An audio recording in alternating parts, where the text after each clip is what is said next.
Death, the inevitability of life. The thought of it haunts us, and yet motivates us in every waking moment. But what if it didn't exist?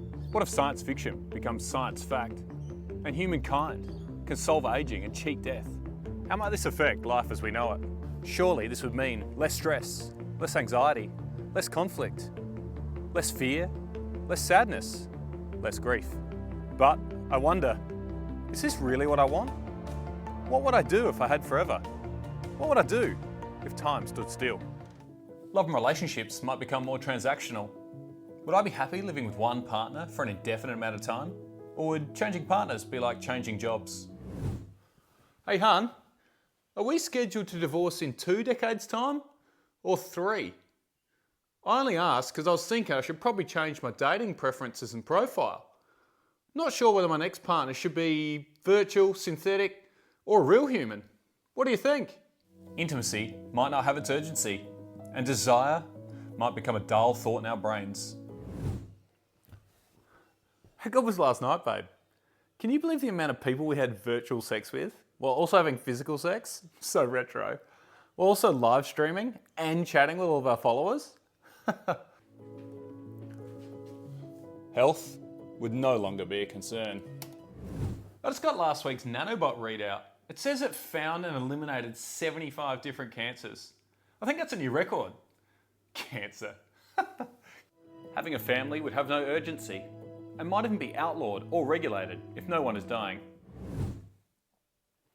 Hey, this year's family report just came in. Did you know we've moved up 752,464 places on the breeding list? We're closing in on 4 billion. We might even be able to have our first child, I don't know, in the next century and a half. How exciting. And if you do have a family, what do you talk about? And how do your relationships work? Spoke to the kids last year. One of them tried this ancient practice called cooking. Apparently it's where you make your own food and then eat it. They said they were glad they tried it, but they wouldn't do it again because the experience of taste was just too much.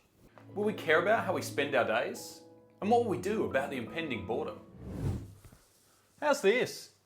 I just live streamed someone who was watching a live stream of someone else who was watching a live stream of someone watching Netflix. How wild. I think I might start live streaming. And it's the idea of legacy gone, with no one having to worry about leaving a piece of themselves behind. Maybe we just end up with a never-ending list of goals and achievements. Hey hun, guess what? I just completed Netflix. I've been working on that goal for so long. I just can't wait to tell my kids about this one day. Maybe they'll even follow in their old man's footsteps and try and do it as well. Maybe I don't really like the idea of living forever. Do I actually want to experience everything there is to experience? Feel everything there is to feel?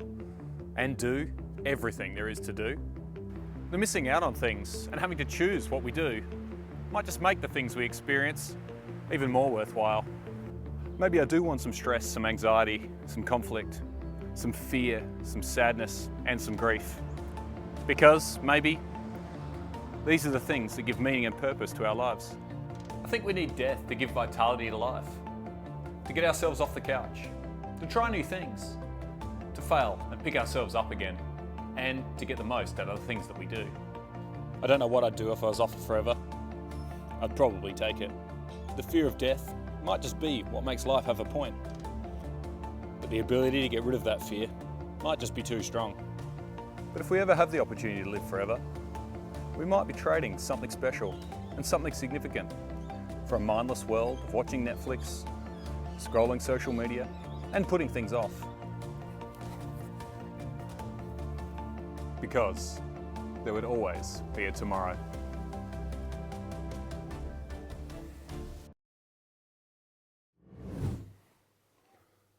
Hey hun, are you still there?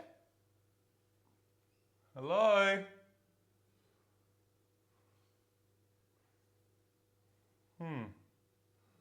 Okay.